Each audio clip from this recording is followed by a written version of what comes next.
9 বছরেও ব্যবসায়ীদের 1232 কোটি টাকা ফেরত দেয়নি সরকার, মানা হয়নি আদালতের রায়।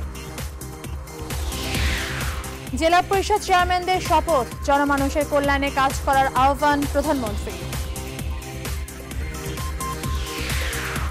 ইসি পুনর্গঠনের রাষ্ট্রপতির সাথে আওয়ামী লীগের সংলাপ বিকেলে, বঙ্গভবনে যাবে 19 সদস্যের প্রতিনিধি দল। চলতি অর্থ বছরে বাংলাদেশের জিডিপি প্রবৃদ্ধি হতে পারে 6.8%, বিশ্বব্যাংকের পূর্বাভাস। অভিবাসীরাই যুক্তরাষ্ট্রকে শক্তিশালী করেছে স্বীকারোক্তি বারাক ওবামার, সবাইকে একসাথে কাজ করার আহ্বান।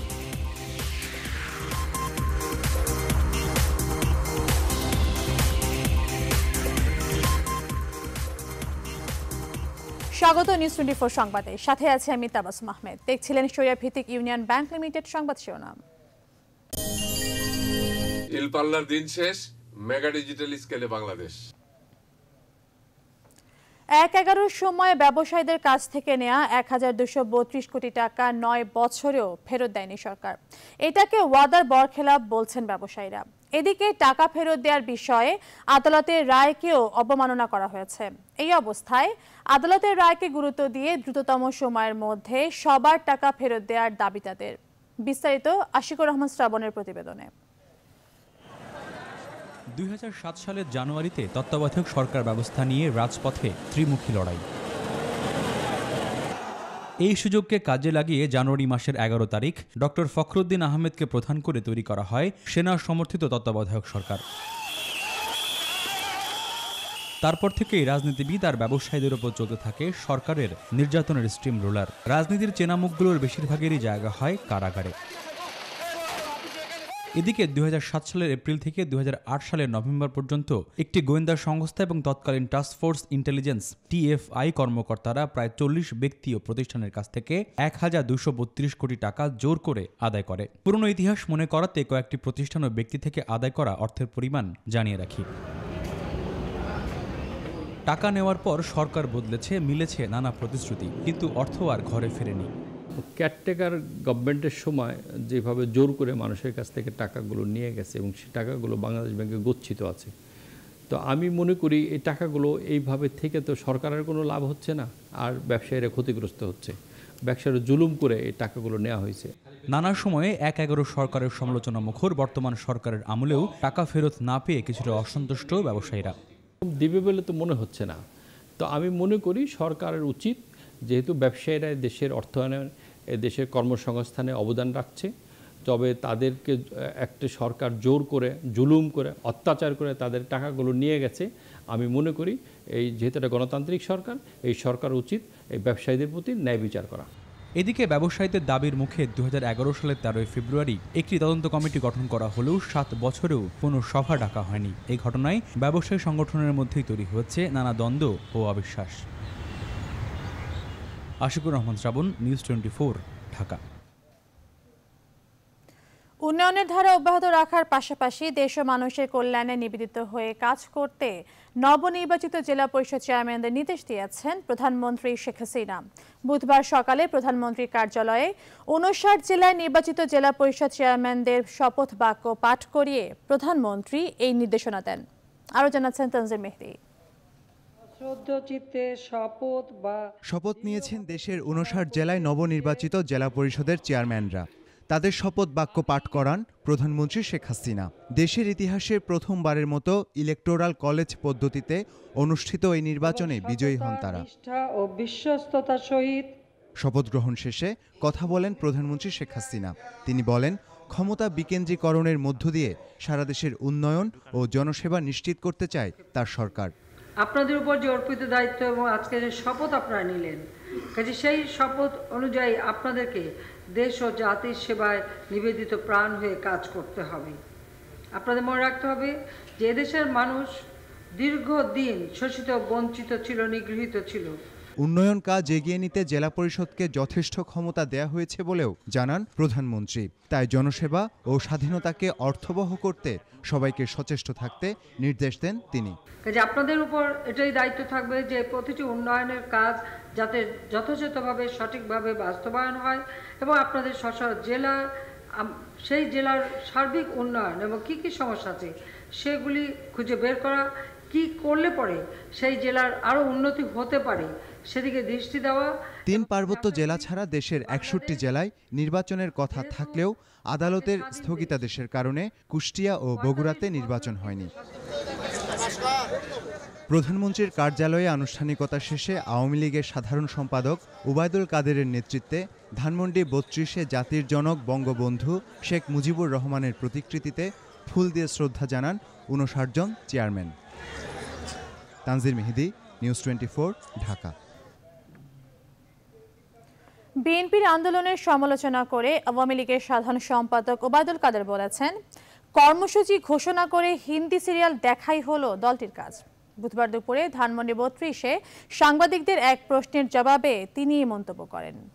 এটা রাষ্ট্রপতিকে আগে দিয়ে নিই, প্রস্তাব দেওয়ার পরে 6:30 আমরা প্রেস ব্রিফিং করব আমাদের পার্টি অফিসে। তারা কর্মসূচি ডেকে ঘরে বসে হিন্দি সিরিয়াল দেখে, তাদের কাজ হচ্ছে শুয়ে শুয়ে হিন্দি সিরিয়াল দেখে। কর্মসূচি পালন করতে নেতারা কেউ মাঠে যায় না, নেতা মাঠে না গেলে কর্মী আসে। আমরা ক্ষমতা থাকলেও রাজপথে আছি, বিরোধী দলে গেলেও রাজপথে আছি। নির্বাচন কমিশন পুনর্গঠন নিয়ে রাষ্ট্রপতি মোহাম্মদ আব্দুল হামিদের সঙ্গে আজ বিকেল 4টায় শুরু হবে আওয়ামী লীগের সংলাপ। আওয়ামী লীগ সভানেত্রী শেখ হাসিনার নেতৃত্বে 19 সদস্যের প্রতিনিধি দল সংলাপে অংশ নেবেন। জানা গেছে, রাষ্ট্রপতির সঙ্গে অনুষ্ঠেয় বৈঠকে কি কি প্রস্তাবনা দেয়া হবে তার একটি খসড়া চূড়ান্ত করা হয়েছে।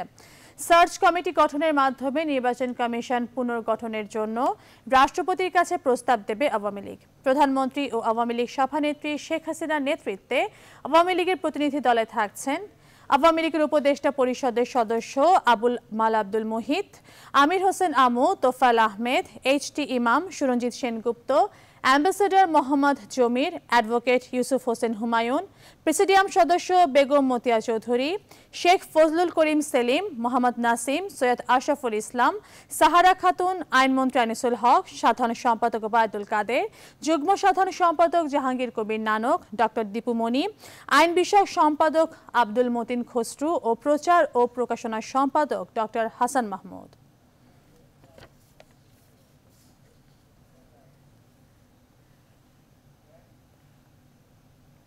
দর্শক, আমরা যেমনটি জানাচ্ছিলাম যে নির্বাচন কমিশন পুনর্গঠনে রাষ্ট্রপতি মোহাম্মদ আব্দুল হামিদের সঙ্গে আজ বিকেল 4টার দিকে আওয়ামী লীগের সংলাপে বসার কথা রয়েছে। তো সেই বিষয়ে খবরাখবর জানাতে বঙ্গভবনের সামনে আছেন সহকর্মী প্লাবন রহমান, সরাসরি যোগ দিচ্ছেন তিনি।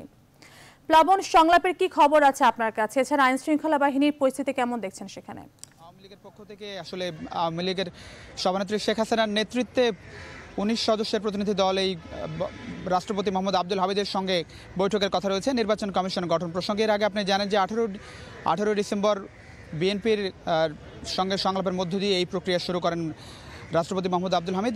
একটু জানিয়ে রেখে যে এরই মধ্যে আসলে 22টি রাজনৈতিক দলের সঙ্গে সংলাপ করেছে রাষ্ট্রপতি আব্দুল হামিদ এবং মূলত যে নির্বাচন কমিশন গঠন করা হবে সেই নির্বাচন কমিশনের অধীনেই আসলে 2019 সালে নির্বাচন হবে এবং সংবিধান অনুযায়ী প্রধানমন্ত্রীর সঙ্গে পরামর্শক্রমেই কিন্তু এই নির্বাচন কমিশন গঠন করবেন রাষ্ট্রপতি মোহাম্মদ আব্দুল হামিদ। যে কারণে আজকে আওয়ামী লীগের পক্ষ থেকে যেসব প্রস্তাব দেওয়া হবে সেই প্রস্তাবগুলো কিন্তু বেশ গুরুত্বপূর্ণ। সেজন্যই আসলে সবাই অপেক্ষা করছেন আওয়ামী লীগের পক্ষ থেকে নির্বাচন কমিশন গঠন নিয়ে আসলে কী ধরনের প্রস্তাব দেওয়া হয়। আমরা যতটুকু জানতে পেরেছি 4টার পরপরই আসলে 4টার আগে পরে আসলে আওয়ামী লীগের নেতৃত্বাধীন প্রতিনিধি দল এই বঙ্গভবনে এসে পৌঁছাবেন এবং সেজন্যই আসলে গণমাধ্যম কর্মীরা অপেক্ষা করছেন এবং 4টার পরে আসলে বৈঠক শুরু হওয়ার কথা রয়েছে বঙ্গভবনে এবং সেরকমই সময় দেওয়া রয়েছে এবং এখানে আসলে খুব বেশি কথা বলার সুযোগ আসলে নেই, কারণ 6টার পরে ধানমন্ডির 3 নম্বরে আওয়ামী লীগের কার্যালয়ে আসলে তাদের বৈঠক করার কথা রয়েছে। তো সব মিলিয়ে আসলে এখানে গণমাধ্যম কর্মীরা আমরা অপেক্ষা করছি কখন আসলে আওয়ামী লীগের প্রতিনিধি দল এখানে এসে পৌঁছান।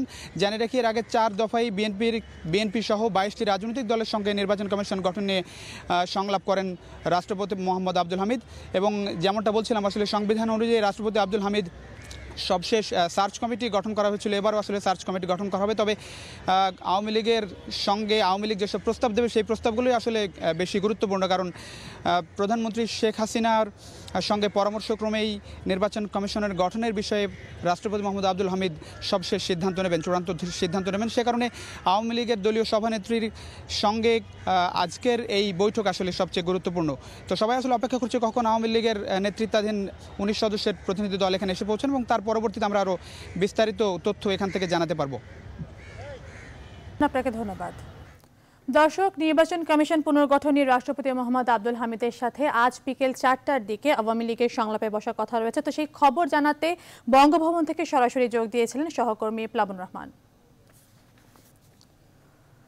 ভবিষ্যতে রাজধানীতে সভা সমাবেশ করতে বিএনপি আর পুলিশের অনুমতির তোয়াক্কা করবে না বলে জানিয়েছেন দলটির সিনিয়র যুগ্ম মহাসচিব রুহুল কবির রিজভী। বুধবার জাতীয় প্রেস ক্লাবে জাতীয়তাবাদী মহিলা দল আয়োজিত মানববন্ধনে এই কথা বলেন তিনি। মানববন্ধনে বক্তারা বলেন, বিএনপিকে সরকার 7 জানুয়ারি জনসভা করতে দেয়নি। এ সময় তারা সরকারের তীব্র সমালোচনা করেন। 5 জানুয়ারি বিএনপি ঘোষিত গণতন্ত্র হত্যা দিবস উপলক্ষে আয়োজিত কর্মসূচিতে বাধা এবং দলটির বরিশাল মহানগরী অফিসে মহিলা দলের নেতাকর্মীদের উপর হামলার প্রতিবাদে আয়োজন করা হয় এই মানববন্ধনের।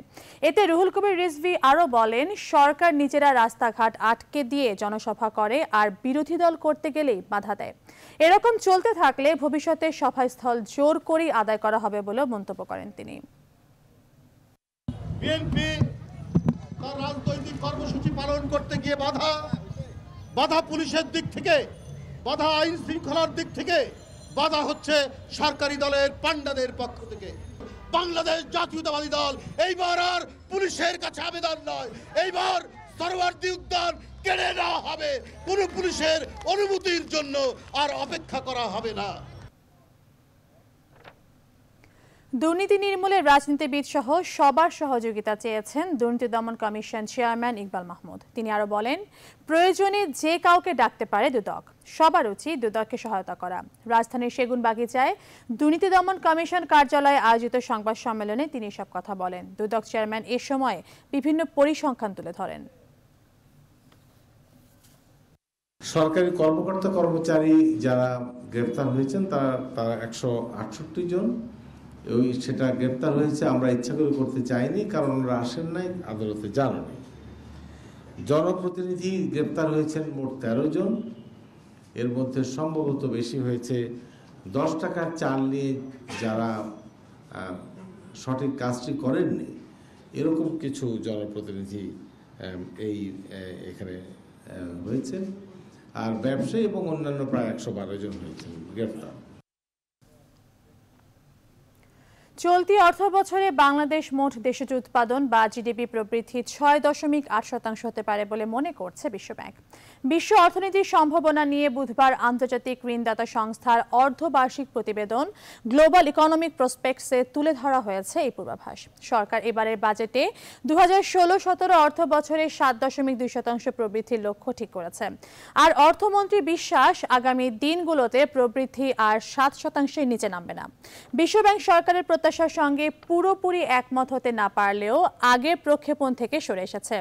গ্লোবাল ইকোনমিক প্রসপেক্টসের জুন সংখ্যায় বিশ্বব্যাংক বলেছিল, চলতি অর্থ বছরে বাংলাদেশ 6.3% বেশি জিডিপি প্রবৃদ্ধি পাবে না। আর 6 মাস পর জানুয়ারির প্রতিবেদনে যে প্রক্ষেপণ তারা দিয়েছে তা আগের হিসেব থেকে 0.5% বেশি। তবে রেমিটেন্স প্রবাহ কমতে থাকায় এবং রপ্তানি খাতের দুর্বলতায় 2017-18 সালের বাংলাদেশের অর্থনৈতিক প্রবৃদ্ধি কিছুটা কমে 6.5% নামতে পারে বলে মনে করছে বিশ্বব্যাংক।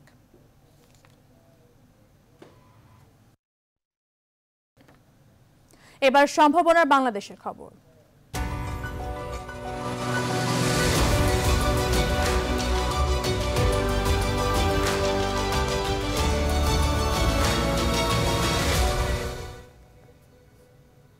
সবজি উৎপাদনে বিশ্বে 3য় স্থান অধিকার করেছে বাংলাদেশ।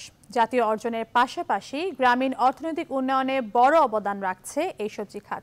চাষিদের দাবি, সরকারের কৃষি উন্নয়ন প্রচেষ্টা অব্যাহত থাকলে প্রথম অবস্থানেও আসতে পারে বাংলাদেশ। সবজি চাষের সম্ভাবনার সেই খবর জানাচ্ছেন লাকমিনা জেসমিন সোমা। চারিদিকে ঘন কুয়াশা, ঢাকার অদূরে রূপগঞ্জের এই ছোট্ট গ্রামে তখনও সূর্যের দেখা মেলেনি। এরই মধ্যে কুয়াশার জাল ভেদ করে ছুটে চলেছেন এক চাষি, যার গন্তব্য স্থানীয় সবজি বাজার। শীতের সকালে সবজি চাষিদের এই ব্যস্ততার দৃশ্য যেন পুরো বাংলাদেশেরই। অন্যান্য খাতের মতোই এগিয়ে যাচ্ছে দেশের কৃষিখাত। আর এই খাতের বড় সাফল্য সবজি চাষে, যা উৎপাদনে বিশ্বে তৃতীয় স্থান দখল করেছে বাংলাদেশ। শুধুমাত্র শীতকালীন সবজি চাষ করেই স্বাবলম্বী হচ্ছেন গ্রামের অনেক মানুষ। শীতকালে সবজি চাষ করলে সংসার চলে, আমদানি বেশি, দাম কম। ভাইয়ের দাম তো আর খুচরার দাম দিত না। কৃষি অধিদপ্তরের হিসেব বলছে 2015-16 অর্থ বছরে দেশে সবজি উৎপাদন হয়েছে 1,52,64,000 মেট্রিক টন, যার একটি বড় অংশ রপ্তানি হয়েছে বিদেশে। রবি মৌসুমের সবজি খরিফ মৌসুমে সাধারণত ফলায় না, ফলতো না, খরিফেরটা রবিতে ফলেন। কিন্তু বিজ্ঞানীদের প্রচেষ্টা, তাদের উদ্ভাবন এবং আমাদের কৃষকদের কারিশমা, সবচেয়ে বড় কথা সরকারের কৃষি এবং কৃষক বান্ধব পলিসির কারণে এখন বছরব্যাপী আমাদের সবজি হচ্ছে। প্রতিদিন সবজির আওতায় জমি বাড়ছে, প্রতিদিন সবজির ফলন বাড়ছে, উৎপাদন বাড়ছে। শীতকালীন সবজিতে ভরে গেছে বাজার। স্থানীয় চাহিদা মিটিয়ে প্রতিদিন দেশের নানা প্রান্ত থেকে সবজি যাচ্ছে রাজধানী ঢাকা সহ বিভিন্ন জেলা শহরগুলোতে। আর এই সবজি চাষ করেই স্বাবলম্বী হচ্ছেন চাষিরা, যদিও সব ক্ষেত্রে তৃণমূলের চাষিরা ন্যায্য মূল্য পাচ্ছেন না বলে অভিযোগ করছেন। সবজি চাষি ও সংশ্লিষ্ট ব্যবসায়ীদের দাবি, সরকারের কৃষি উন্নয়ন প্রচেষ্টা অব্যাহত থাকলে সব প্রতিকূলতা ছাপিয়ে এগিয়ে যাবেন চাষিরা, আর গ্রামীণ অর্থনীতিতেও আসবে বড় পরিবর্তন। লাকমিনা জেসমিন সোমা, নিউজ 24, ঢাকা। অভিবাসীরাই যুক্তরাষ্ট্রের অবস্থানকে আরও শক্তিশালী করেছে। বিদায়ী ভাষণে কথা বলেছেন মার্কিন প্রেসিডেন্ট বারাক ওবামা। বর্ণবাদ এখনও দেশটির জন্য বড় সমস্যা উল্লেখ করে ওবামা বলেন, বিদ্যমান সমস্যাগুলো কাটিয়ে উঠতে সবাইকে একযোগে কাজ করতে হবে। বাংলাদেশ সময় বুধবার সকালে যুক্তরাষ্ট্রের শিকাগোতে দেয়া বিদায়ী ভাষণে এসব মন্তব্য করেন মার্কিন প্রেসিডেন্ট বারাক ওবামা। বিস্তারিত জানাচ্ছেন আসমাতুলি। 8 বছর পর মার্কিনীদের প্রেসিডেন্ট হিসেবে শেষ ভাষণ দিলেন বারাক ওবামা, আর এর জন্য বেছে নিলেন সেই শিকাগোকে। শিকাগো সেই শহর যেখান থেকে ওবামা 2008 ও 2012 সালের নির্বাচনে জয় ঘোষণা করেছিলেন। বাংলাদেশ সময় বুধবার সকালে শিকাগোর লেকফ্রন্ট কনভেনশন সেন্টারে বিদায়ী বক্তব্য দেন এই মার্কিন প্রেসিডেন্ট। নিজের 8 বছরের শাসনামলের সফলতার কথা উল্লেখ করতে গিয়ে ওবামা অর্থনৈতিক পরিস্থিতি পুনরুদ্ধার, কিউবার সঙ্গে সম্পর্ক পুনঃস্থাপন, জঙ্গিবাদের বিরুদ্ধে লড়াইয়ের প্রসঙ্গ টানেন যুক্তরাষ্ট্রে এখনও বিদ্যমান বর্ণবাদ সমস্যার কথা। বর্ণবাদ যুক্তরাষ্ট্রের জন্য এখনো বড় সমস্যা। এর বিরুদ্ধে আমাদের আরো অনেক কিছু করার আছে। আমি মনে করি বর্ণবাদ ঠেকাতে শুধু আইন নয়, প্রয়োজন আত্মশুদ্ধি। অভিবাসীরা যুক্তরাষ্ট্রকে সমৃদ্ধ করেছে উল্লেখ করে মুসলমানদের প্রতি কোনো প্রকার বৈষম্য না করার আহ্বান জানান বারাক ওবামা। আহ্বান জানান গণতন্ত্র রক্ষায় সবাই একযোগে কাজ করার। আমরা স্বীকার করি বা না করি, মার্কিন গণতন্ত্র হুমকির সম্মুখীন হয়েছে। আর এই হুমকির জন্য আমি অর্থনৈতিক বৈষম্য, বর্ণবাদ এবং সমাজের বিভিন্ন স্তরের বিভক্তিকে এর মূল কারণ বলে মনে করি।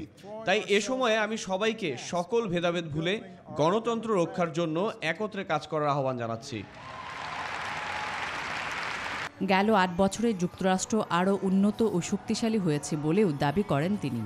এ সময় অশ্রু সজল চোখে তার স্ত্রী ও কন্যাসহ হোয়াইট হাউসের কর্মীদের প্রতি সকৃতজ্ঞ ধন্যবাদ জানান বিদায়ী এই মার্কিন প্রেসিডেন্ট। আসছে 20 জানুয়ারি নবনির্বাচিত প্রেসিডেন্ট ডোনাল্ড ট্রাম্পের কাছে ক্ষমতা হস্তান্তর করা হবে বলে জানান ওবামা। আসমাতুলি, নিউজ 24। নিউজ 24 সংবাদের এই পর্যায়ে নিচ্ছি বিরতি, ফিরে এসে থাকছে। চট্টগ্রাম বন্দরে কন্টেইনার হ্যান্ডেলিংয়ের পরিমাণ বাড়ছেই, সক্ষমতা বাড়াতে পদক্ষেপ নেওয়ার আহ্বান ব্যবসায়ীদের।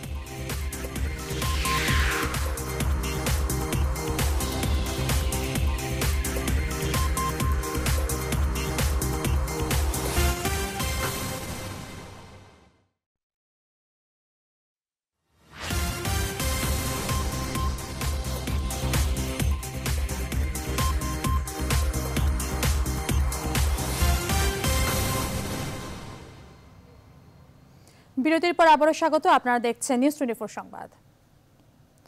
সরকারের উন্নয়ন কর্মকাণ্ড তুলে ধরতে আয়োজিত দেশব্যাপী 3 দিনের উন্নয়ন মেলার শেষ দিন আজ। রাজধানীতে মেলা চলছে বঙ্গভবনের একাডেমিতে। দর্শক, এই মুহূর্তে সেখানে বক্তব্য রাখছেন শিল্পমন্ত্রী আমির হোসেন আমু। আমরা সরাসরি চলে যাচ্ছি সেখানে। আজকে সরকারের অধীনে আমরা কি লক্ষ্য করছি? সরকারের প্রথম কথা হচ্ছিল যে যেই দেশ শিক্ষার হার যত বেশি সেই দেশে উন্নয়নের অগ্রগতি তত বেশি হয় এবং সেই দেশই এগিয়ে যায়। তাই সরকার শিক্ষা 40 বছর পর্যন্ত এই দেশে সঠিকভাবে কোনো শিক্ষানীতি প্রণয়ন হয়নি। দেশ স্বাধীন হওয়ার পরে জাতির জনক তৎকালীন এই উপমহাদেশের অন্যতম বৈজ্ঞানিক ডক্টর মোহাম্মদ কুদরতে খোদার নেতৃত্বে একটি শিক্ষা কমিশন করেছিলেন, কিন্তু বঙ্গবন্ধুর হত্যার পর সেই শিক্ষা কমিশনের রিপোর্ট আর আলোর মুখ দেখেনি। পরবর্তীকালে বিভিন্ন শাসক শ্রেণীরা এসে নিজেদের পছন্দ মতো শিক্ষা মন্ত্রণালয়ের মাধ্যমে দেওয়ার চেষ্টা করেছেন, যা জাতিগতভাবে প্রত্যাখ্যাত হয়েছে, আন্দোলন হয়েছে, রক্ত ঝরেছে। কিন্তু সর্বপ্রথম শেখ হাসিনা 2009 সালে ক্ষমতা আসার পর তার শিক্ষামন্ত্রী বিভিন্ন পেশাজীবী মানুষের সঙ্গে, বিভিন্ন সংস্থার সঙ্গে অনলাইনে বিভিন্নভাবে আলাপ আলোচনার ভিতরে সর্বস্তরের মানুষের সাথে মিলে মিশে এবং বিশ্বে যে ধরনের শিক্ষা ব্যবস্থা প্রবর্তন রয়েছে সেই শিক্ষা ব্যবস্থার সাথে তাল মিলিয়ে যাতে আমাদের দেশে শিক্ষার্থীরা এগিয়ে যেতে পারে সেই ধরনের একটি শিক্ষানীতি প্রণয়ন করা হয়েছে। এবং এই শিক্ষানীতি যখন প্রণয়ন করা হয় তখন এই দেশে এক শ্রেণীর মানুষ মাদ্রাসা শিক্ষা বন্ধ হয়ে যাচ্ছে বলে আন্দোলনের সূচনা করেছিল, যা ব্যর্থ পর্যবেসিত হয়েছে। অনেক কথা ছিল কিন্তু সময়ের অভাবে বলতে পারছি না। আমি শুধু বলতে চাই, আজকে আমরা বিভিন্ন দেশে যখন যাই তখন সারা বিশ্ব অবাক, বিশ্ব আমাদের কাছে জানতে চায় কিভাবে এই অল্প সময়ের ভিতরে শেখ হাসিনার নেতৃত্বে এই দেশটি এই জায়গায় উপনীত হলো। আমাদের সারা বিশ্বে যখন গত কয়েক বছর ধরে অর্থনৈতিক মন্দা, আমেরিকা সহ ইউরোপিয়ান ইউনিয়ন সহ সব দেখেন যখন শ্রমিক কর্মচারী ছাঁটাই, সেই মুহূর্তে বাংলাদেশ 6+ প্রবৃদ্ধি ধরে বসেছিল এবং অর্থনৈতিকভাবে সুদৃঢ় ছিল। আজকে বাংলাদেশের গ্রামীণ অর্থনীতি অত্যন্ত সুদৃঢ়। মাননীয় প্রধানমন্ত্রীর যে পরিকল্পনা মাফিক কাজ হচ্ছে তার জন্য আমরা এইভাবে এগিয়ে যেতে সক্ষম হয়েছি। আমাদের দেশে এখন শিক্ষিতের সাক্ষরতার হার 71% উন্নীত হয়েছে 48% থেকে। আজকে পুলিশ সুপার সাহেব বলেছেন যে বিদ্যুৎ আমরা 15,000 মেগাওয়াটে উপনীত হতে সক্ষম হয়েছি। আজকে আমরা দারিদ্র বিমোচনে 36% নেমে আনতে সক্ষম হয়েছি। আজকে খাদ্য নিরাপত্তা দিতে সক্ষম হয়েছি এবং আজকে আমরা খাদ্য রপ্তানি করি। আজকে আমরা কি দেখতে পাই? 1996 সালে শেখ হাসিনা যখন প্রথম ক্ষমতায় আসেন, 1998 সালে শতাব্দীর ভয়াবহ বন্যা হওয়ার পরেও 2000 সালে আমরা প্রথম খাদ্যের স্বয়ংসম্পূর্ণতা অর্জন করি এবং বিশ্ব খাদ্য সংস্থা থেকে। দর্শক, সরকারের উন্নয়ন কর্মকাণ্ড তুলে ধরতে চলছে দেশব্যাপী 3 দিনের উন্নয়ন মেলা। আজ মেলার শেষ দিন, সেখানে বক্তব্য রাখছিলেন শিল্পমন্ত্রী আমির হোসেন আমু। সরকারের উন্নয়ন কার্যক্রমের সঙ্গে প্রান্তিক পর্যায়ের জনগণকে সম্পৃক্ত করার লক্ষ্যে রাজধানী সহ সারা দেশে চলছে উন্নয়ন মেলা। চট্টগ্রামে এই মেলার শেষ দিনেও দেখা যায় দর্শনার্থীদের উপচে পড়া ভিড়। চট্টগ্রাম প্রতিনিধি নয়ন বড়ুয়ার তথ্যচিত্রে দেখুন ডেস্ক রিপোর্ট। শুধু সেবা প্রদানই নয়, সরকারের বিভিন্ন উন্নয়নমূলক কর্মকাণ্ড তুলে ধরা হয় এই মেলায়। আর এখানে সেনাবাহিনী, নৌবাহিনীরও স্টল রয়েছে। দূর থেকে ট্যাঙ্ক মনে হলো এটি আসলে সেনাবাহিনীর স্টল। এখানে মডেল হিসেবে রাখা আছে ডলফিন হেলিকপ্টার, MI-171 হেলিকপ্টার সহ আরও অনেক কিছু। বিভিন্ন বাহিনীর উন্নয়ন কর্মকাণ্ডের দৃশ্য দেখে আনন্দিত দর্শনার্থীরা। ধরনের মেলা প্রথম হয়েছে, এবারে প্রথম আমরা দেখছি। বিগত বছরগুলোতে এরকম মেলা হয় নাই। এরকম মেলা যদি আগামী বছরগুলোতে হয় ও বর্তমান সরকারের যে উন্নয়নের প্রক্রিয়া দিন দিন বৃদ্ধি পাচ্ছে তা আমরা সচক্ষে দেখব। বর্তমান সরকার আমলে যে কার্যক্রম হচ্ছে তার ধারাবাহিকতা চলবে এবং সামনের বছরে এই ধারাবাহিকতা চলতে থাকবে। সরকারের উন্নয়ন কার্যক্রম সম্পর্কে জনগণকে ধারণা দিতে এই মেলার আয়োজন, জানালেন বিভাগীয় কমিশনার। পোর্টের উন্নয়নমূলক কর্মকাণ্ড হচ্ছে, এগুলো সবই আমাদের এই মেলায় এসেছে এবং এর মাধ্যমে জনগণ দেশের উন্নয়ন কর্মকাণ্ড সম্পর্কে অবহিত হয়ে আমাদের দেশ যে এগিয়ে যাচ্ছে এই সম্পর্কে ধারণা পাবে। চট্টগ্রামে 95টি সরকারি ও বেসরকারি প্রতিষ্ঠানের 107টি স্টল অংশ নেয় এবারের উন্নয়ন মেলায়। Desk report, news 24। আবাসিক সংকটে জামালপুর জেলার হরিজন সম্প্রদায়ের বাসিন্দারা, যারা আমাদের শহর পরিচ্ছন্ন রাখে, তারা নিজেরাই বছরের পর বছর থাকছে নোংরা ও ঘিঞ্জি পরিবেশের মধ্যে। জামালপুর জেলার হরিজন সম্প্রদায়ের আবাসিক সমস্যা নিয়ে তানভীর আজাদ মামুনের প্রতিবেদন, জানাচ্ছেন আফরোজা ইয়াসমিন। শহরের মেথুরপুরটি বলে খ্যাত বজ্রাপুর এলাকায় প্রায় 2 শতাধিক পরিবারের প্রায় সবাই পৌরসভা সহ বিভিন্ন দপ্তরে পরিচ্ছন্নতা কর্মী হিসেবে কাজ করে। ছোট্ট ঘুপচি ঘর আর স্যাঁতসেঁতে পরিবেশে বাস করতে বাধ্য হচ্ছেন তারা। আমাদের পরিবেশটা কত নোংরা, আমরা একই ঘরে থাকতেছি 10টা-5টা ফ্যামিলি নিয়ে, মনে ঘর বাড়ি নাই, আমরা ভাঙা ঘর বাড়ির মধ্যে থাক। কলোনির অধিকাংশ ঘরেই নেই টিনের চাল। এই অবস্থায় ঝুঁকির মধ্যে বাস করছেন তারা।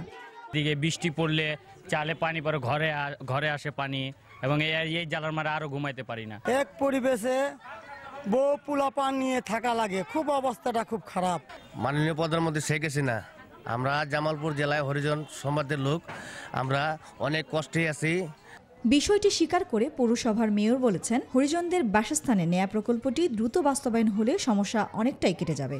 নতুন করে আমরা প্রজেক্ট সাবমিট করছি, এখন ইনশাল্লাহ যদি এই বছর বা যখন এই প্রজেক্টটা পাস হয়ে আসবে, তখন ইনশাল্লাহ ওই এলাকাতে হরিজনদের জন্য সুন্দর বাসস্থান হবে এবং সুন্দর বিল্ডিং হবে। আশ্বাস নয়, পরিবারগুলোর নিরাপত্তা ও সুস্বাস্থ্যের কথা বিবেচনা করে সরকার দ্রুত ব্যবস্থা নেবে, এমনটাই আশা হরিজন সম্প্রদায়ের মানুষগুলোর। Desk report, news 24। এবার ফার্স্ট সিকিউরিটি ইসলামী ব্যাংক অর্থ বাণিজ্যের খবর।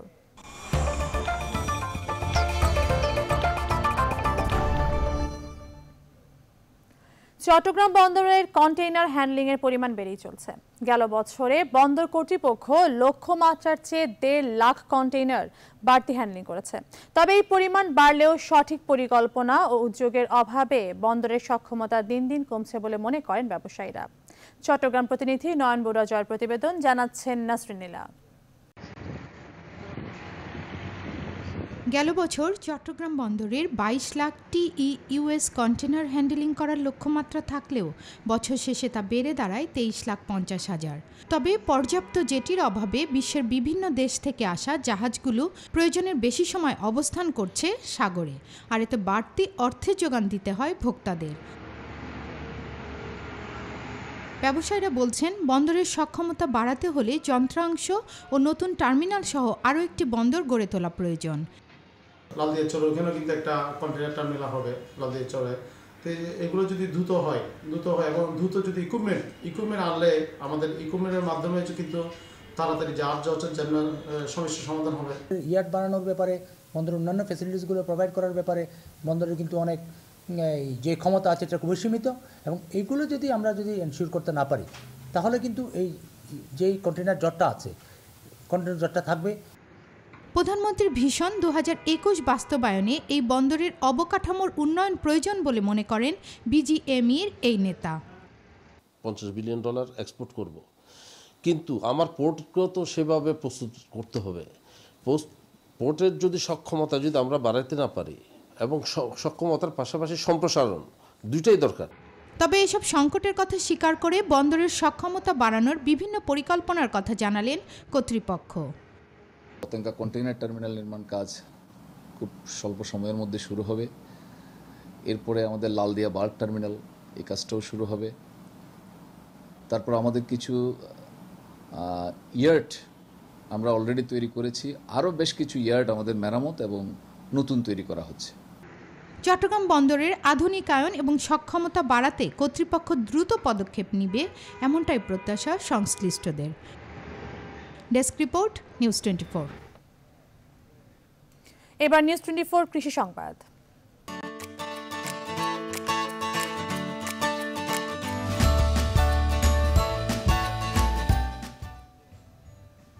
লালমনিরহাটে ফুলকপির বাম্পার ফলন হয়েছে, তবে বাজারে দাম ভালো না থাকায় লোকসান গুনতে হচ্ছে কৃষকদের। আর ব্যবসায়ীরা স্বল্প মূল্যে কৃষকদের কাছ থেকে কিনলেও পথে চাঁদাবাজি ও ট্রাফিক জ্যামের কারণে তারাও লাভের মুখ দেখছেন না, এমন দাবি তাদের। লালমনিরহাট প্রতিনিধি রেজাউল করিম মানিকের তথ্যচিত্রে দেখুন ডেস্ক রিপোর্ট।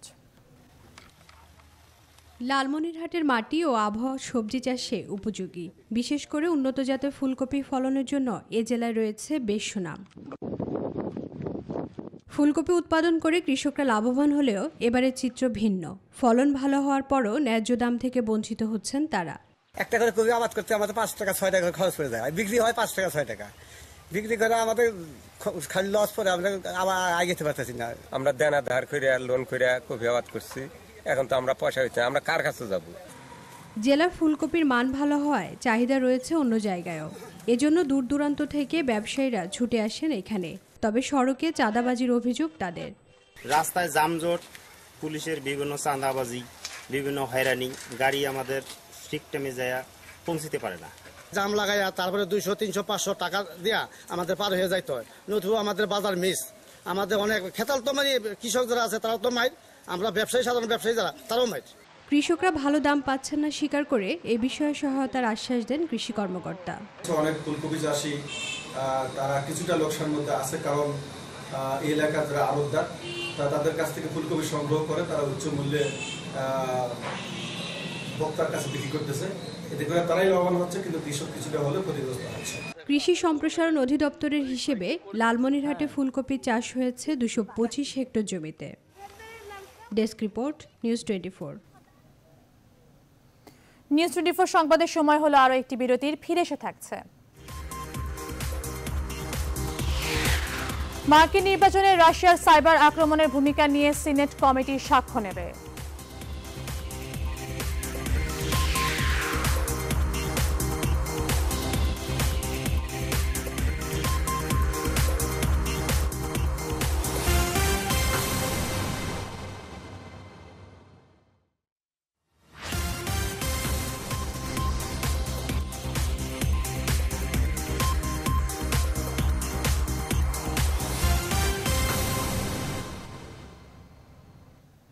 নিউজ 24 সংবাদে আবারও স্বাগত।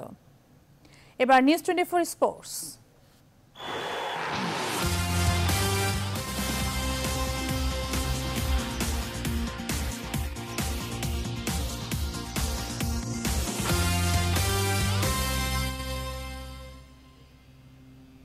ওয়েলিংটনে সিরিজের প্রথম টেস্টে কাল ভোরে মুখোমুখি হচ্ছে বাংলাদেশ নিউজিল্যান্ড। বেসিন রিজার্ভে ম্যাচ শুরু বাংলাদেশ সময় ভোর 4টায়। এরই মধ্যে ম্যাচকে ঘিরে পুরোপুরি প্রস্তুত দুই দল। ওয়েলিংটনে বুধবার ব্যাটিং, বোলিং ও ফিল্ডিং প্র্যাকটিস হয়েছে সারাদিন। প্রথম টেস্টে পেসার তাসকিন আহমেদের অভিষেক হচ্ছে এরকম নিশ্চিত। টাইগার স্কোয়াডে দেখা যেতে পারে 3 পেসার ও 2 স্পিনারকে। ওয়ানডে ও টি-20 সিরিজে হোয়াইট ওয়াশ লজ্জা কিছুটা হলেও ঘোচাতে চায় বাংলাদেশ। ম্যাচ পূর্ব সংবাদ সম্মেলনে অধিনায়ক মুশফিকুর রহিম দল নিয়ে তার আত্মবিশ্বাসের কথা জানিয়েছেন।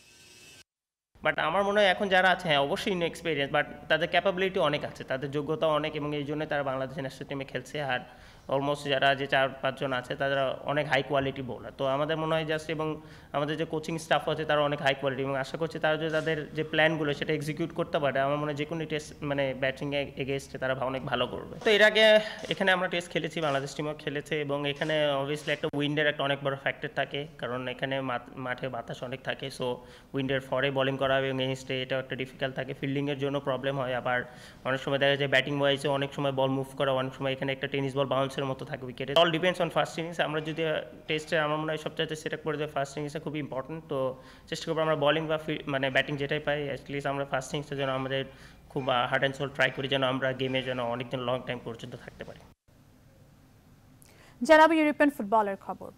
কোপা দেল রের রাউন্ড অফ 16-এর কোয়ার্টার ফাইনালে উঠেছে অ্যাটলেটিকো মাদ্রিদ। লাস পালমাসের কাছে 3-2 গোলে হেরেও সিমিওনের শিষ্যরা নাম লিখিয়েছে পরের রাউন্ডে। 2 লেগ মিলিয়ে 4-3 গোলে জয়ী অ্যাটলেটিকো মাদ্রিদ। প্রথমার্ধে কোনো গোল হয়নি, দ্বিতীয়ার্ধে হয়েছে ফাইট। 49 মিনিটে গ্রিজম্যান লিড আনেন। 8 মিনিট বাদেই মার্কো লিভাজা পালমাসকে খেলায় ফেরান। পরে কোয়েরার গোলে এগিয়ে গিয়েও শেষে লিভাজার ডাবল আর এজিকুয়েল গার্সিয়ার গোলে ম্যাচ হারে অ্যাটলেটিকো। অন্যদিকে ইংলিশ লিগ কাপের সেমিফাইনালের প্রথম লেগে হাল সিটির পরীক্ষা নিয়েছে ম্যানচেস্টার ইউনাইটেড। ম্যাচে রেড ডেভিলদের জয় 2-0 গোলে। হুয়ান মাতা আর ফেলাইনি ছিলেন scorer. and Las Palmas get, I think what you might agree with me, is a well-deserved equaliser there. Levadia gets... এবার নিউজ 24 বিনোদনের সংবাদ।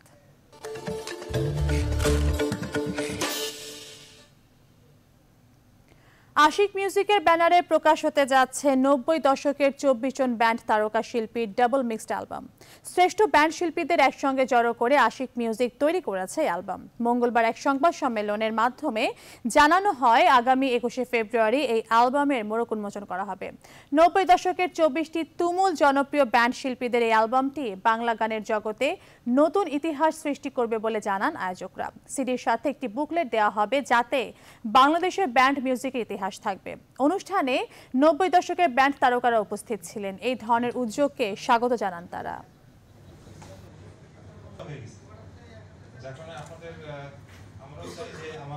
আপনাদের মাধ্যমে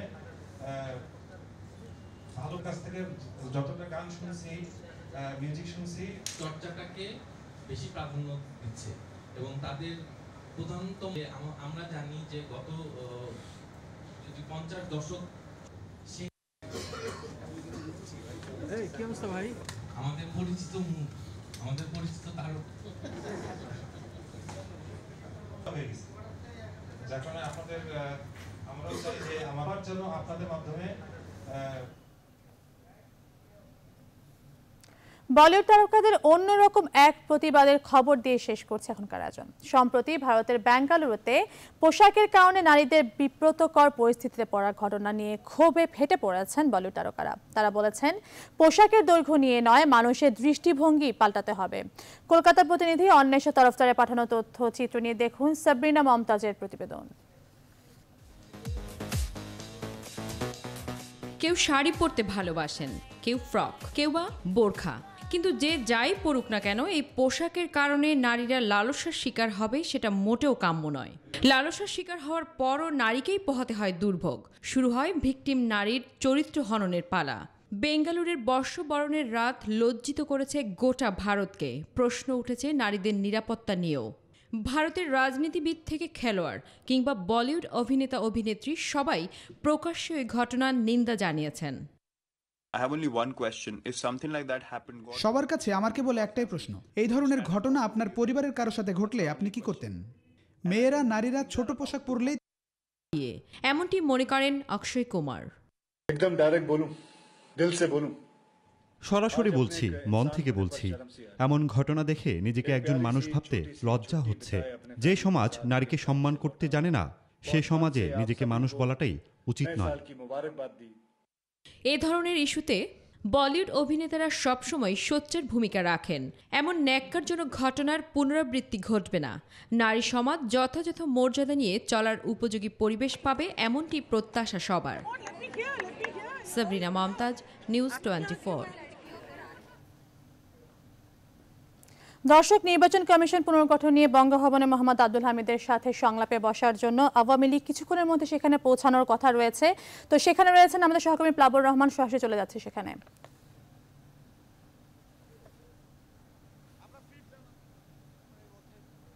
হাসিনা বঙ্গভবনে প্রবেশ করবেন বলে আমরা জানতে পেরেছি। এখন সর্বশেষ সেই প্রস্তুতি আমরা দেখতে পাচ্ছি যে বঙ্গভবনের সামনের সড়কে যে গণমাধ্যম কর্মীদের যে অবস্থান ছিল সেখান থেকেও তাদেরকে সরিয়ে দেওয়া হয়েছে, কেননা অল্প কিছুক্ষণের মধ্যে প্রধানমন্ত্রী শেখ হাসিনা বঙ্গভবনে প্রবেশ করবেন এবং বঙ্গভবনে প্রবেশ করার সঙ্গে সঙ্গে কিন্তু আজকের যে নির্বাচন কমিশন গঠন সংক্রান্ত যে আলোচনা রাষ্ট্রপতির সঙ্গে, সে আলোচনা শুরু হবে এবং সেই আলোচনায় মূলত আওয়ামী লীগের পক্ষ থেকে 19 সদস্যের একটি দল আসছে, যে প্রতিনিধিত্ব করবেন প্রধানমন্ত্রী শেখ হাসিনা নিজে, এছাড়াও দলের সাধারণ সম্পাদক ওবায়দুল কাদের, উপদেষ্টা মণ্ডলীর বেশ কয়েকজন সদস্য, দলের প্রেসিডিয়ামের বেশ কয়েকজন সদস্য এবং দলের যুগ্ম সাধারণ সম্পাদক এবং সম্পাদক মণ্ডলীর বেশ কয়েকজন সদস্যদের নিয়েই কিন্তু এই 19 সদস্যের আর যে প্রতিনিধি দল, সেই প্রতিনিধি দলটি গঠন করা হয়েছে এবং তারা, আমরা এখন পর্যন্ত জানতে পেরেছি, আর নির্বাচন কমিশন গঠনের বিষয়ে রাষ্ট্রপতির কাছে আওয়ামী লীগের পক্ষ থেকে 7 দফা প্রস্তাবনা দেয়া হতে পারে।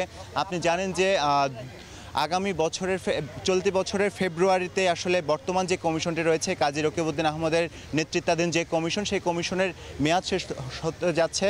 সেই মেয়াদ শেষ হওয়ার সঙ্গে সঙ্গে যে নতুন কমিশন গঠন করার প্রয়োজনীয়তা দেখা দিয়েছে এবং সেই গঠন করার জন্যই কিন্তু মূলত রাষ্ট্রপতির এই সংলাপ। গত 18 ডিসেম্বর এই সংলাপটি শুরু হয়েছিল সংসদের বাইরে থাকা বিরোধী দল বিএনপির সঙ্গে আলাপ আলোচনার মধ্য দিয়ে, এবং বিএনপির পক্ষ থেকেও রাষ্ট্রপতির কাছে বেশ কিছু প্রস্তাবনা তুলে ধরা হয়েছিল। একে একে এখন পর্যন্ত রাষ্ট্রপতির পক্ষ থেকে 22টি রাজনৈতিক দলের সঙ্গে কিন্তু যে আলাপ আলোচনা নির্বাচন কমিশন গঠন সংক্রান্ত সেটি কিন্তু শেষ হয়েছে, এবং আজকে 23তম দল হিসেবে আওয়ামী লীগ বঙ্গভবনে আসছেন এবং এরই মধ্যে আওয়ামী লীগের বেশ কয়েকজন জ্যেষ্ঠ নেতা অর্থাৎ 19 সদস্যের যে প্রতিনিধি দলটি আজকে মূলত রাষ্ট্রপতির সঙ্গে আলাপের জন্য আসছেন তাদের অনেকেই কিন্তু ভেতরে প্রবেশ করতে আমরা দেখেছি। তাদের মধ্যে আছে দলের সাধারণ সম্পাদক ওবায়দুল কাদের, দলের উপদেষ্টা মণ্ডলীর সদস্য তোফায়েল আহমেদ, সঞ্জিত সেনগুপ্ত, মোহাম্মদ জমির সহ যুগ্ম সাধারণ সম্পাদক জাহাঙ্গীর কবির নানক সহ বেশ কয়েকজন কিন্তু ইতিমধ্যে বঙ্গভবনে প্রবেশ করেছেন। যেহেতু ঠিক 4টার সময় সময়টি দেওয়া হয়েছিল রাষ্ট্রপতির পক্ষ থেকে, তাই ধারণা করা হচ্ছে অল্প কিছুক্ষণের মধ্যে প্রধানমন্ত্রীকে বহনকারী গাড়িবহরটিকে আমরা দেখতে পাবো। এখন পর্যন্ত নিরাপত্তা কর্মীরা এখানে বেশ তৎপর রয়েছেন প্রধানমন্ত্রীর আশাকে কেন্দ্র করে। তারা গণমাধ্যম কর্মীদেরকেও আসলে বঙ্গভবনের সামনে দাঁড়াতে দিচ্ছে না, যেহেতু প্রধানমন্ত্রী অল্প কিছুক্ষণের মধ্যে আসবে। এই মূলত এই সংলাপটি হচ্ছে সব দলের ঐক্যমত্যের ভিত্তিতে যেন একটি নির্বাচন কমিশন গঠন করা যায়, যে নির্বাচন কমিশনের অধীনেই 2019 সালের যে একাদশ সংসদ নির্বাচন, সেই সংসদ নির্বাচনটি অনুষ্ঠিত হবে এবং আগামী 5 বছর এই নির্বাচন কমিশনটি বাংলাদেশের যাবতীয় সকল ধরনের নির্বাচন, সংসদ নির্বাচন, স্থানীয় সরকার পর্যায়ের নির্বাচন সহ যে কটি নির্বাচন আসলে অনুষ্ঠিত করতে হয় সবকটি নির্বাচনের দায়িত্ব কিন্তু এই নির্বাচন কমিশনের কাঁধেই বর্তাবে। যেহেতু নির্বাচন কমিশন একটি গুরুত্বপূর্ণ সাংবিধানিক পদ এবং সেই পদের অধীনেই সব ধরনের গুরুত্বপূর্ণ নির্বাচনগুলো হয়ে থাকে, ফলে বিভিন্ন রাজনৈতিক দলের পক্ষ থেকে যেন কোনো প্রকার বিতর্ক তৈরি না হয়, সেই বিতর্ক দূর করার জন্যই কিন্তু আসলে সবার ঐক্যমত্যের ভিত্তিতে একটি নির্বাচন কমিশন গঠন করতে চাচ্ছেন রাষ্ট্রপতি। এই প্রক্রিয়াটি কিন্তু নতুন কিছু নয়, এটি আমরা 2012 সালে প্রয়াত রাষ্ট্রপতি জিল্লুর রহমানের হাত ধরে কিন্তু সার্চ কমিটি গঠনের মাধ্যমে নির্বাচন কমিশন গঠন প্রক্রিয়াটি শুরু হয়েছিল। তখনও সব ধরনের রাজনৈতিক দলের মতামতের ভিত্তিতে কিন্তু এই নির্বাচন কমিশনটি গঠন করা হয়েছিল। সে সময় আওয়ামী লীগ, বিএনপি থেকে শুরু করে জাতীয় পার্টি সহ যে সমস্ত রাজনৈতিক দলগুলো নির্বাচন কমিশন নিবন্ধিত ছিলেন তাদের আলোচনার ভিত্তিতে একটি সার্চ কমিটি গঠন করা হয়েছিল, যে সার্চ কমিটিতে রাখা হয়েছিল প্রধান বিচারপতির এখতিয়ার নিয়ে আপিল বিভাগের একজন বিচারক এবং হাইকোর্ট বিভাগের একজন বিচারপতি, পাশাপাশি মহা হিসাব নিরীক্ষক এবং পিএসসি চেয়ারম্যান নিয়ে কিন্তু সেই সার্চ কমিটিটি গঠন করা হয়েছিল। এবারও কিন্তু সেই সার্চ কমিটি গঠনের প্রক্রিয়া চলছে, যদিও সেটি রাষ্ট্রপতির এখতিয়ার। এখন পর্যন্ত সেই সার্চ কমিটির রূপরেখা কেমন হবে সে বিষয়টি নিয়ে কিন্তু গণমাধ্যমের কাছে বঙ্গভবন থেকে কোনো ধরনের তথ্য উপস্থাপন করা হয়নি, কেননা এটি একছত্রভাবে আসলে রাষ্ট্রপতির এখতিয়ার তিনিই গঠন করবেন। তবে নির্বাচন কমিশনটির রূপরেখা কেমন হবে সে বিষয়গুলো নিয়ে কিন্তু বিভিন্ন রাজনৈতিক দল এরই মধ্যেই রাষ্ট্রপতি আব্দুল হামিদের কাছে কিন্তু তাদের প্রস্তাবনা পেশ করে গেছেন। তারই অংশ হিসেবে ক্ষমতাসীন আওয়ামী লীগ আজকে আসছে এবং তাদের 19 সদস্যের প্রতিনিধি দলটির নেতৃত্ব দিচ্ছেন প্রধানমন্ত্রী শেখ হাসিনা নিজেই। গত কিছুদিন আগে গণভবনে যখন আওয়ামী লীগের কার্যনির্বাহী সংসদ এবং উপদেষ্টা পরিষদের একটি যৌথ সভা হয়েছিল, সেই যৌথ সভায় কিন্তু আওয়ামী লীগের প্রস্তাবনাগুলো ঠিক করার জন্য উপদেষ্টা মণ্ডলীর একজন সদস্য এসটি ইমামের নেতৃত্বে একটি 10 সদস্যের কমিটি গঠন করা হয়েছিল। সেই কমিটি নানান বিষয় আশয় পুঙ্খানুপুঙ্খভাবে বিশ্লেষণ করে একটি প্রস্তাবনা তৈরি করেছেন এবং সেই প্রস্তাবনাটি আসলে প্রধানমন্ত্রী শেখ হাসিনা আজকে রাষ্ট্রপতি আব্দুল হামিদের কাছে তুলে দিবেন। এখন পর্যন্ত আওয়ামী লীগ সূত্রে আমরা যেটি জানতে পেরেছি যে তাদের যে প্রস্তাবনাটি সেখানে আসলে 7 দফা প্রস্তাবনা থাকতে পারে বলে আমরা জানতে পেরেছি। তবে সেটা আসলে আলাপ আলোচনার পর আওয়ামী লীগের পক্ষ থেকে যখন ধানমন্ডি 3-এতে প্রধানমন্ত্রী এবং আওয়ামী লীগ সভাপতি শেখ হাসিনার রাজনৈতিক কার্যালয়ে দলের সাধারণ সম্পাদক ওবায়দুল কাদের এবং নির্বাচন গঠন সংক্রান্ত প্রস্তাবনা কমিটির আহ্বায়ক এসটি ইমাম যৌথভাবে সংবাদ সম্মেলন করবেন, তখন সেই বিষয়গুলো আসলে তারা আনুষ্ঠানিকভাবে তুলে ধরবেন বলে আমাদেরকে জানিয়েছেন। এর আগ পর্যন্ত তারা এই বিষয়টি নিয়ে আসলে গণমাধ্যমের কাছে কোনো কিছুই খোলাসা করতে চাচ্ছেন না। তবে আমরা এখন পর্যন্ত যেটি জানতে পেরেছি তারা 7 দফা প্রস্তাবনা পেশ করে থাকবেন বলে আমরা বিভিন্ন সূত্রে সেটি জানতে পেরেছি। যে বলা হয়ে থাকে যে নির্বাচন কমিশন সংবিধান অনুযায়ী নির্বাচন কমিশনে মূলত একজন প্রধান নির্বাচন কমিশনার থাকবেন, তার অধীনে অনধিক 4 সদস্যের একটি কমিটি গঠন করা হবে। তো এবার সেই কমিটিতে আসলে কজন সদস্য রাখা হবে সেই বিষয়গুলো আসলে এই রাজনৈতিক দলগুলোর সঙ্গে আলাপ আলোচনার ভিত্তিতে ঠিক করবেন। কেননা 2012 সালে এই নির্বাচন কমিশনটি গঠন হওয়ার পর তাদের অধীনে কিন্তু বেশ কিছু নির্বাচন হয়েছে। এর মধ্যে উল্লেখযোগ্য হচ্ছে 2014 সালের 5 জানুয়ারির যে সংসদ নির্বাচন, সেই সংসদ নির্বাচনে কিন্তু বিএনপি অংশ নেয়নি, তারপর থেকে কিন্তু এই নির্বাচন কমিশন নিয়ে বিএনপি নানা ধরনের আপত্তি করে আসছিলেন। যদিও তারা স্থানীয় সরকারের বিভিন্ন পর্যায়ের যেসব নির্বাচন, উপজেলা নির্বাচন, পৌরসভা নির্বাচন, সিটি কর্পোরেশন নির্বাচন, ইউনিয়ন পরিষদ নির্বাচন, সব ধরনের নির্বাচনে বিএনপি অংশ নিলেও কিন্তু এই নির্বাচন কমিশনকে কিন্তু বরাবরই তারা অথর্ব এবং মেরুদণ্ডহীন বলে তারা দাবি করে আসছে। তাদের পক্ষ থেকে বারবার বলা হচ্ছিল এই নির্বাচন কমিশনটি একটি সরকারের আজ্ঞাবহ কমিশন এবং তারা একটি ভালো নির্বাচন কমিশন চায়। সেই জায়গা থেকে আসলে রাষ্ট্রপতি মোহাম্মদ আব্দুল হামিদ সব ধরনের রাজনৈতিক দলগুলোর সঙ্গে আলাপ আলোচনার ভিত্তিতে একটি নতুন নির্বাচন কমিশন গঠন করতে যাচ্ছে এবং সেই নতুন নির্বাচন কমিশন গঠনের ধারাবাহিকতায় গত 18 ডিসেম্বর থেকে কিন্তু রাষ্ট্রপতির এই সংলাপ প্রক্রিয়াটি শুরু হয়। এই সংলাপ প্রক্রিয়াটি এখন পর্যন্ত নির্বাচন কমিশনে নিবন্ধিত দল আসলে প্রায় 30টিরও বেশি দল থাকলেও কিন্তু এখন পর্যন্ত 22টি দলের সঙ্গে রাষ্ট্রপতি মোহাম্মদ আব্দুল হামিদ কথা বলেছেন। তাদের যে প্রস্তাবনাগুলো তারা দিয়ে গেছেন সেগুলো তারা পর্যালোচনা করছেন বলে আমরা যে বঙ্গভবনের প্রেস উইং রয়েছে সেই প্রেস উইংয়ের মাধ্যমে জানতে পেরেছি। আজকে সর্বশেষ আওয়ামী লীগ এখানে আসছেন। আওয়ামী লীগ, ক্ষমতাসীন আওয়ামী লীগ, তাদের 19 সদস্যের প্রতিনিধি দলের বেশ কয়েকজন সদস্য কিন্তু ইতিমধ্যেই বঙ্গভবনে প্রবেশ করেছেন। আমরা অপেক্ষা করছি অল্প কিছুক্ষণের মধ্যে হয়তো প্রধানমন্ত্রী হাসিনাকে বহনকারী গাড়িবহরটি বঙ্গভবনে প্রবেশ করবে এবং আমরা সেই প্রস্তুতি আসলে এই মুহূর্তে দেখতে পাচ্ছি। কেননা এই নির্বাচন কমিশন গঠনের মধ্য দিয়েই 2019 সালের যে একাদশ সংসদ নির্বাচন, সেই সংসদ নির্বাচনটি কিন্তু এই নির্বাচন কমিশনের অধীনেই হবে। যেহেতু এই নির্বাচন কমিশনকে তাই সব ধরনের রাজনৈতিক দলের বিতর্কের ঊর্ধ্বে রাখার জন্যই কিন্তু রাষ্ট্রপতির পক্ষ থেকে এই সিদ্ধান্তটি নেওয়া হয়েছে। সাংবিধানিকভাবে বলা হচ্ছে যে রাষ্ট্রপতির এখতিয়ারের মাধ্যমেই কিন্তু এই নির্বাচন কমিশন গঠন হয় এবং সেই ধারাবাহিকতায় যখন রাষ্ট্রপতির সংলাপ সব দলের সঙ্গে শুরু হয়েছে তখন থেকেই বঙ্গভবনের পক্ষ থেকে বলা হচ্ছিল যে সব রাজনৈতিক দলগুলোর সঙ্গে আলাপ আলোচনার ভিত্তিতে তারা একটি নির্বাচন কমিশন গঠন করতে চায়, যেন কোনো রাজনৈতিক দলের পক্ষ থেকে সে নির্বাচন কমিশন নিয়ে আপত্তি না থাকে। এবং আপত্তি না থাকার মধ্য দিয়ে আসলে 2019 সালের যে একাদশ সংসদ নির্বাচন, সেই নির্বাচনটি অবাধ, সুষ্ঠু এবং শান্তিপূর্ণ হতে পারে বলে সবাই ধারণা করছে। যদিও বা আওয়ামী লীগের পক্ষ থেকে আজকে রাষ্ট্রপতির সঙ্গে আলাপের জন্য আসা হচ্ছে, কিন্তু তার আগ পর্যন্ত তারা কিন্তু বলে আসছিলেন যে রাষ্ট্রপতি যেভাবে নির্বাচন কমিশন গঠন করবে তারা সেটিকেই মেনে নেবে। এমনকি সংসদ অধিবেশনের সমাপনী বক্তব্যে আমরা প্রধানমন্ত্রী শেখ হাসিনাকে বলতে দেখেছি যে নির্বাচন কমিশন গঠনের এখতিয়ার রাষ্ট্রপতি মোহাম্মদ আব্দুল হামিদের, এবং যেহেতু সংবিধান রাষ্ট্রপতিকে এই এখতিয়ার দিয়েছেন, তারাও চান রাষ্ট্রপতি যেভাবে নির্বাচন কমিশন গঠন করবে সেই নির্বাচন কমিশনের প্রতি পূর্ণ আস্থা রাখবে আওয়ামী লীগ এবং সেই নির্বাচন কমিশনের প্রতি আস্থা রেখে কিন্তু সে নির্বাচন কমিশনের অধীনেই আওয়ামী লীগ নির্বাচনে যাবেন এবং রাষ্ট্রপতি যেভাবে নির্বাচন কমিশন গঠন করবে সেটি তারা মেনে নেবেন বলে আমরা জানতে পেরেছি। আপনাকে একটু এই ফাঁকে জানিয়ে রাখতে চাই যে শেখ হাসিনার নেতৃত্বে যে 19 সদস্যের প্রতিনিধি দল, সেই প্রতিনিধি দলে যে 19 জন সদস্য থাকছেন তাদের নামগুলো আপনাদের একটু জানিয়ে রাখতে চাই। নেতৃত্ব দিচ্ছেন প্রধানমন্ত্রী শেখ হাসিনা, এছাড়াও থাকছেন দলের সাধারণ সম্পাদক ওবায়দুল কাদের, উপদেষ্টা পরিষদের সদস্য আমির হোসেন আমু, তোফায়েল আহমেদ, সুরঞ্জিত সেন গুপ্ত, আবুল মাল আব্দুল মুহিত, এসপি ইমাম, ইউসুফ হোসেন হুমায়ুন, মোহাম্মদ জমির। এছাড়াও সভাপতি মণ্ডলীর সদস্যদের মধ্যে থাকছেন শেখ ফজলুল করিম সেলিম, মোহাম্মদ নাসিম, মতিয়া চৌধুরী, সাহারা খাতুন এবং সৈয়দ আশরাফুল ইসলাম, এবং যুগ্ম সাধারণ সম্পাদকদের মধ্যে থাকছেন দীপু মনি, জাহাঙ্গীর কবির নানক।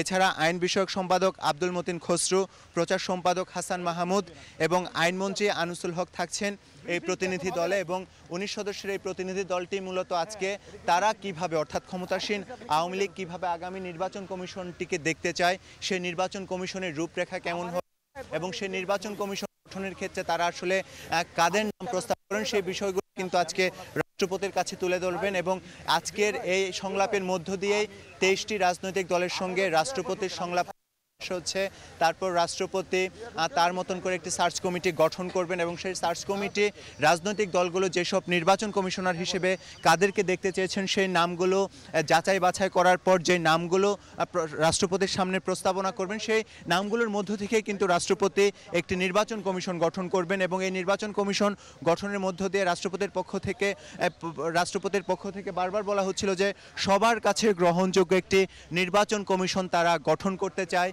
যে নির্বাচন কমিশনের মধ্য দিয়ে সব রাজনৈতিক দল পূর্ণ আস্থা নিয়ে আগামী সংসদ নির্বাচন সহ স্থানীয় সরকার পর্যায়ে সব ধরনের নির্বাচনগুলোতে তারা অংশ নেবেন এবং সেই বিষয়টির জন্য কিন্তু তানজির, আপনাকে ধন্যবাদ। দর্শক, আপনারা দেখছিলেন নির্বাচন কমিশন পুনর্গঠন নিয়ে মোহাম্মদ আব্দুল হামিদের সাথে সংলাপে বসার জন্য প্রধানমন্ত্রী শেখ হাসিনার নেতৃত্বে 19 সদস্যের প্রতিনিধি দল সেখানে ইতোমধ্যে এসে পৌঁছেছে বলে আমরা জানতে পেরেছি। দর্শক, আমরা চলে যাচ্ছি সেখানে। নির্বাচন কমিশন আসলে কয়েকটি পেশাজীবীর মধ্যে কিন্তু সীমাবদ্ধ ছিলেন।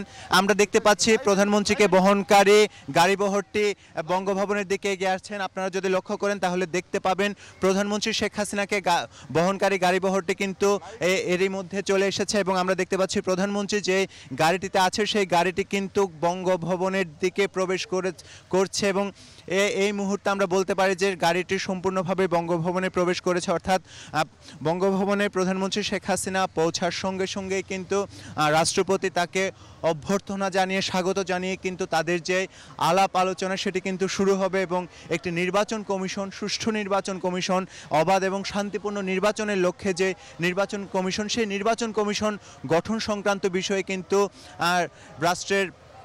রাষ্ট্রপ্রধান এবং সরকার প্রধানের নেতৃত্বে আওয়ামী লীগের 19 সদস্যের প্রতিনিধি দলটি কিন্তু আলোচনায় বসবেন এবং আলোচনার পরে কিন্তু আমরা আসলে তাদের মধ্যে ঠিক কোন কোন বিষয়গুলো নিয়ে আলোচনা হয়েছে এবং আলোচনা কতখানি ফলপ্রসূ হয়েছে সেই বিষয়গুলো আমরা জানতে পারবো। কিছুক্ষণ আগেই কিন্তু প্রধানমন্ত্রীকে বহনকারী গাড়িবহরটি নির্বাচন কমিশনে প্রবেশ করেছে এবং প্রবেশ করার সঙ্গে সঙ্গেই আমরা জানতে পেরেছি যে রাষ্ট্রপতির পক্ষ থেকে সেই বৈঠকটি শুরু হবে এবং বৈঠকটির ব্যাপ্তি আসলে কতক্ষণ সেটা এই মুহূর্তে বলা যাচ্ছে না, তবে যে সময়সূচিটা আমাদেরকে দেওয়া হয়েছে সেই সময়সূচি অনুযায়ী আমরা বলতে পারি যে বৈঠকটি 1 ঘন্টারও বেশি সময় ধরে চলতে পারে বলে আমরা জানতে পেরেছি। আপনাকে যেটি বলছিলাম যে আওয়ামী লীগ সভাপতি এবং একই সঙ্গে সরকার প্রধানমন্ত্রী শেখ হাসিনা কিন্তু প্রবেশ করেছেন এবং তার সঙ্গে আছে 19 সদস্যের একটি প্রতিনিধি দল এবং সেই প্রতিনিধি দল কিন্তু অল্প কিছুক্ষণের মধ্যে আলোচনায় বসবেন এবং আলোচনায় বসে আওয়ামী লীগের পক্ষ থেকে নির্বাচন কমিশন গঠন সংক্রান্ত যে সকল প্রস্তাবনাগুলো আছে আমরা এখন পর্যন্ত জানতে পেরেছি 7 দফা প্রস্তাব তাদের পক্ষ থেকে দেওয়া হবে, সেটি হয়তো আলাপ আলোচনার ভিত্তিতে আসলে এদিক সেদিক হতেই পারে এবং সেই প্রস্তাবগুলো রাষ্ট্রপতির কাছে তুলে ধরবেন এবং রাষ্ট্রপতির সঙ্গে তুলে ধরার মধ্য দিয়ে তাদের আলাপটি চলতে থাকবে, কেননা একটি অবাধ শান্তিপূর্ণ এবং সুষ্ঠু নির্বাচনের লক্ষ্যে কিন্তু নতুন নির্বাচন কমিশনটি গঠন করা হচ্ছে এবং বর্তমান কাজী রকিবউদ্দিন আহমেদের নেতৃত্বাধীন যে নির্বাচন কমিশনটি রয়েছে সেটি কিন্তু আগামী ফেব্রুয়ারির 10 তারিখে কিন্তু সেই নির্বাচন কমিশনটির মেয়াদ পূর্তি যাচ্ছে বলে আমরা জানতে পেরেছি। তাই তার আগে একটি নতুন নির্বাচন কমিশন গঠনের জন্যই কিন্তু রাষ্ট্রপতির এই সংলাপ এবং আজকে আওয়ামী লীগের সঙ্গে আলাপ আলোচনার মধ্য দিয়ে কিন্তু 23টি রাজনৈতিক দলের সঙ্গে রাষ্ট্রপতির এই সংলাপ প্রক্রিয়াটি শেষ হচ্ছে এবং এর পরে আসলে এই নির্বাচন কমিশনটি গঠন হবে। এই ছিল আমার কাছে সবশেষ খবর। তানজির, আপনাকে অসংখ্য ধন্যবাদ। দর্শক, নির্বাচন কমিশন পুনর্গঠন নিয়ে বঙ্গভবনে রাষ্ট্রপতি মোহাম্মদ আব্দুল হামিদের সাথে সংলাপের জন্য আওয়ামী লীগ সভানেত্রী শেখ হাসিনা এবং তার 19 সদস্যের প্রতিনিধি দল ইতোমধ্যে বঙ্গভবনে পৌঁছে গেছে। সেখান থেকে সরাসরি যোগ দিয়েছিলেন সহকর্মী তানজির মেহেদী। সংলাপের আরও খবর জানতে চোখ রাখুন নিউজ 24 সংবাদে। দর্শক, নিউজ 24 সংবাদ এখন এ পর্যন্তই। এতক্ষণ সাথে থাকার জন্য ধন্যবাদ সবাইকে।